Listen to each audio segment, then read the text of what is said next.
the answer to everything. It's about how they could be an answer to part of the things. And what I want to try and do is, now that, as a foundation, we're funding in various cities, and I know governance is a big topic here in lots of different ways, is just to talk about what we're seeing around the country. So I want to approach this conversation with the utmost humility. There's no magic bullets. Anyone that's been doing this knows that. Nothing we're saying or I'm about to say is like, the tried and true. Every community needs to face these questions and answers their own way. But what I do hope to offer is just what we're seeing in some places around the country that are approaching this a little bit differently. So that's the goal for the conversation. Make sense? So before we start, I think what I want to try and capture is just sort of kind of the evolution of proof points. So when I started teaching in the early 90s, Stand and Deliver was out, Jaime Escalante was, a popular figure, and the proof point was the classroom. It was the teacher who kind of against all odds could show what was possible with a group of kids that a lot of folks around the country would typically count out. And so we saw these classroom proof points. And then, when I was teaching early 90s, 5 or 6 years in the classroom, there were very few schools you could go to where you had a 90-90 population, 90% low income, where 90% of the kids were graduating and going off to college. Those proof points, they really didn't exist. And over time now, we've got lots of those schools. There's some here, there's lots here, they're all over the country.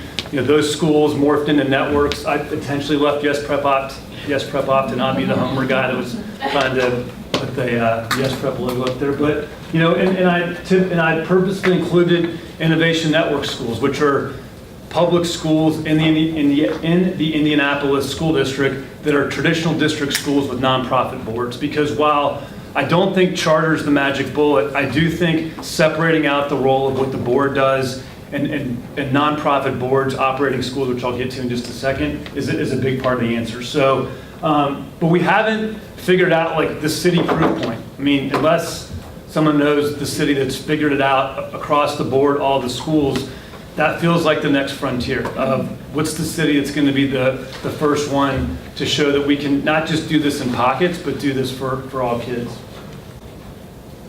And the reason it's kind of hard to do this at scale is because most of what we do doesn't work. So Roland Fryer, who's an education researcher out of Harvard, went back and looked at almost 200 education studies, randomized control studies that are kind of the gold plated for the researchers in the room of what's considered great. And there's really only 4 things that work at scale.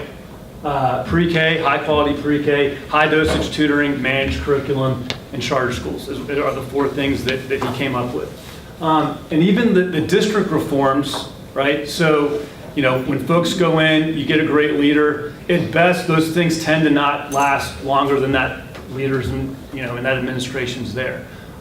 They tend not to stick because I think what we're finding as we look at these other cities, and I'll talk about this in just a second, is there's a difference between program change and structural change. And a lot of what happens in districts right now is program change that doesn't last beyond the leader of the team that's implementing that program. In a lot of cases, doesn't work at all.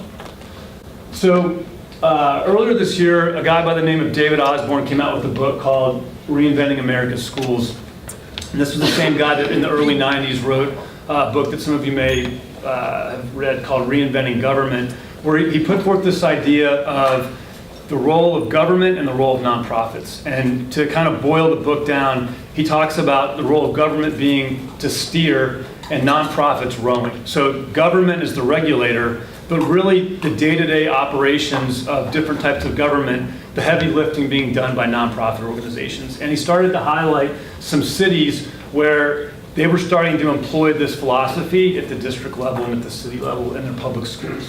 Denver, DC, New Orleans, and then, or kind of the 3 cities that are often heralded as sort of being on the front edge of this. But now we're starting to see things take root in other places. I mentioned Indianapolis, Baton Rouge, Newark, Camden are starting to try and employ this model with a little bit more fidelity. And so what are they doing?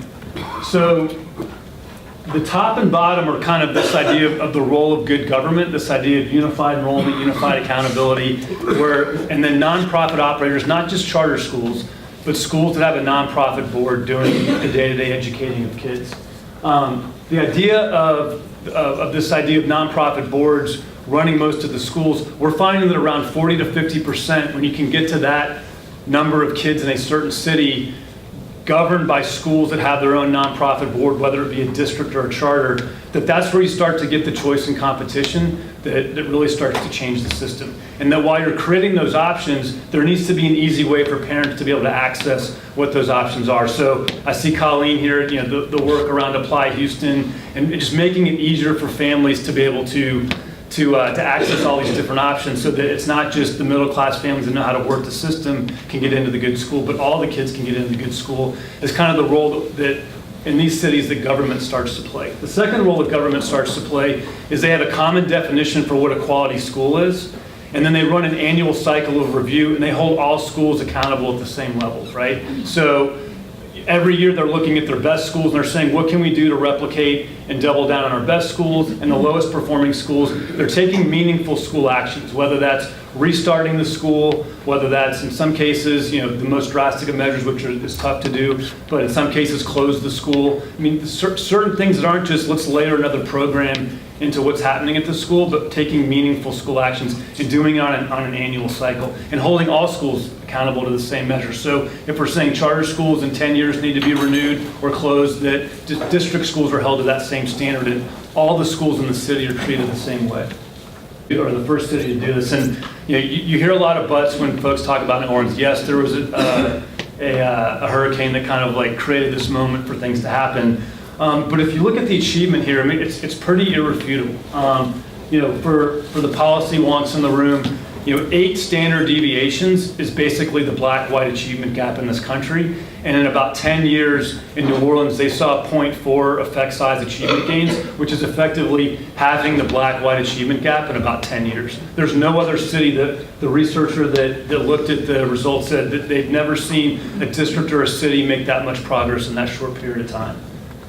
And then if you look at some of the other cities, Denver and DC, and we'll talk about I guess we did talk about the unified enrollment accountability, but in DC, the standard deviations, just to kind of break it down in layman's terms, in DC over the period of time there, they saw 200 extra days of learning in math and 100 extra days of learning in reading by kind of moving to this model where government's steering, nonprofits are rowing, and you're giving families more options in an equitable way to access them. So why do we think this is working? It's really kind of 3 things. One is that this gets at this idea of program change versus structural change. I think in a lot of systems and a lot of schools, what we focus on is the program change. And it would be awesome if we were only one reading program away from fixing the problem for all the kids, but that's not the reality. And if we're not willing to take the meaningful, tough, which are oftentimes politically not very popular school actions that it takes to really drive change at the school level, then we're going to be sitting here in 10 years having the same conversations about why program change didn't work.